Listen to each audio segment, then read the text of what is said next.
भगवान बुद्ध एक दिन वन से गुजर रहे थे। रास्ते में एक व्यक्ति जमीन खोद रहा था। बुद्ध विश्राम के लिए वृक्ष के नीचे बैठ गए। उस व्यक्ति को खोदते खोदते एक कलश मिला। कलश में हीरे जवाहरात भरे हुए थे। उसने सोचा, आज मेरा भाग्य जाग उठा है। उसने कलश बुद्ध के चरणों में रखा तथा कहा, आपके आशीर्वाद से ही मुझे यह अकूत दौलत प्राप्त हुई है। मैं इसमें से कुछ रत्न आपको भेंट करना चाहता हूँ। बुद्ध ने कहा, तुम्हारे लिए यह दौलत है, किंतु मेरी दृष्टि में यह विष के समान है। बिना परिश्रम के मिला धन विष ही होता है। वह व्यक्ति नाराज होकर कलश लेकर चला गया। उसने हीरे जवाहरात बेचकर संपत्ति खरीदी और दरिद्र से धनवान हो गया। किसी ईर्ष्यालु ने राजा से शिकायत कर दी कि जमीन में दबा धन राजकोष का होता है।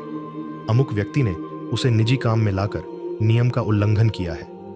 राजा ने उस व्यक्ति को पकड़वाकर बुलवाया और कलश जमा कराने को कहा तो उसने सच्ची बात बता दी कि मैंने हीरे जवाहरात बेचकर संपत्ति खरीद ली है। राजा के आदेश से उसे परिवार सहित जेल में डाल दिया गया। उसकी संपत्ति जब्त कर ली गई। एक दिन राजा जेल के निरीक्षण के लिए गया। उस व्यक्ति से भी मिला। उसने कहा, राजन, मुझे जब वह कलश जमीन से मिला तो बुद्ध वहीं थे।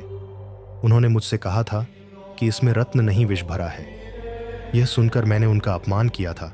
आज जेल में रहकर मुझे अनुभूति हो रही है कि उनकी बात बिल्कुल सच थी। बिना परिश्रम किए मिला विष ही होता है।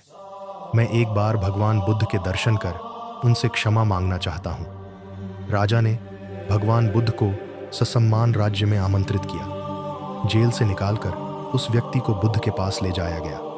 उसने उनके चरणों में बैठकर क्षमा मांगी तथा कहा, आपकी बात सत्य थी। कलश में वास्तव में विष था जिसने मुझे जेल भिजवाया। बुद्ध के आदेश से राजा ने उसे जेल से रिहा कर दिया। उसने उसी दिन से परिश्रम से प्राप्त धन से जीवन यापन शुरू कर